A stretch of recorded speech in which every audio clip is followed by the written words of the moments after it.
జానపదం కొత్త ఆట నేర్చిందా పాపలాంటి లేత పదం పాఠశాలగా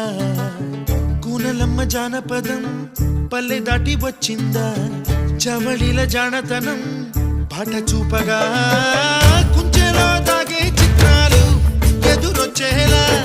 అంతటా ఎన్నో వర్ణాలు మంచులో దాగే చైత్రాలు బదులిచ్చేలా ఇంతలా ఏవో రాగాలు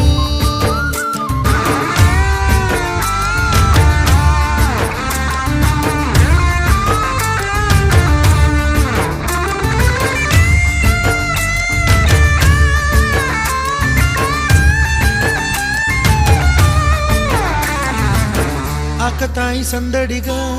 ఆగలేని తొందరగా సాగుతున్న ఈ పయనం ఎంతవరకో రేపు వైపు ముందడుగా లేనిపోని దుందుడుగా రేగుతున్న ఈ వేగం ఎందుకొరకో మట్టికి మబ్బుకి ఈ వేళ దూరం ఎంతంటే లెక్కలే